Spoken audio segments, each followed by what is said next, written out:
ఈ 30 ఏళ్ల పోరాట ఫలితాలు బాగా మాకు వచ్చేటివి. ఎట్లా వచ్చేటివి అంటున్నానంటే దీంట్లోనే విద్యా ఉద్యోగ రంగాలతో పాటు సంక్షేమ రంగంలో కూడా మాకు వాటా ఇప్పించుంటే హాయిగా ఈ దేశంలో మా మందకృష్ణ అన్న దేవుడు అని పోదు.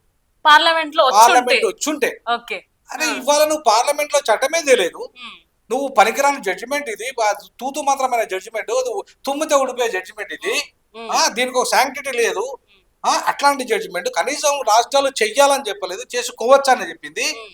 రాష్ట్రాలలో మళ్ళీ కండిషన్ అప్లై అని చెప్పింది. తుమ్మితే ఊడిపోయే ముక్కు లాంటి జడ్జిమెంట్ ఓ బ్రహ్మాండం జరిగిపోయింది.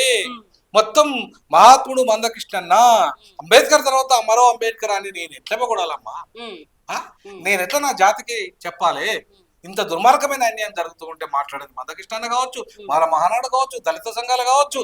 ఇవాళ ప్యాకేజీల పేరుతో ఉద్యమాలు నడుపుతున్నా మీరు, ప్యాకేజీల పేర్లతో ఇలా మొత్తం దళిత జాతిని అగ్ర కులాలకు తాకట్టు పెడుతున్నా మీరు, ఇవాళ అధికారం రాకుండా అడ్డుపడుతున్న మీరు, దళితులకు అధికారం రాకుండా ఇవాళ ఆత్మ గౌరవం ఉండదు, అభివృద్ధి అసలే జరగదని చెప్పిన బాబాసాహెబ్ అంబేద్కర్ సిద్ధాంతానికి విరుద్ధంగా వ్యవహరిస్తున్న మీరు కనీసం చివరికి పార్లమెంట్ లో చట్టం తెప్పియలేదు కదా.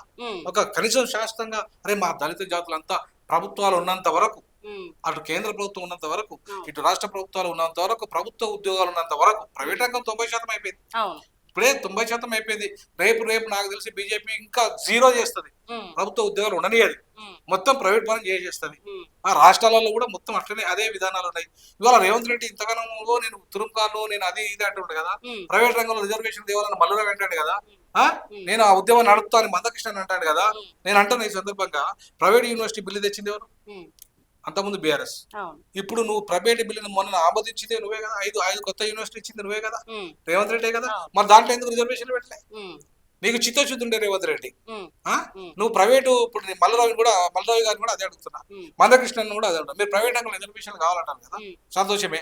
ఫస్ట్ ఈ తెలంగాణ రాష్ట్రంలో మొత్తం ప్రైవేటులు సంస్థలు ఏవైతే ఎస్టాబ్లిష్ చేసినాయో, మొత్తం వరల్డ్ వైడ్ గా వచ్చి ఈ దేశంలో ఉన్న కంపెనీలను ఎస్టాబ్లిష్ చేసినాయో వాటిలలో ఎస్సీ ఎస్టీ బీసీ మైనార్టీ అగ్రవర్ణ పేదలకు రూల్ ఆఫ్ రిజర్వేషన్ అమలు చేస్తూ ప్రైవేట్ రంగంలో ఒక బిల్లు రేవంత్ రెడ్డి గారి నేతృత్వంలో మల్లు రవి గారు, మందకృష్ణ గారు మీరంతా కూర్చొని ఫస్ట్ ప్రైవేట్ రంగంలో రిజర్వేషన్ బిల్లును ఆమోదించండి.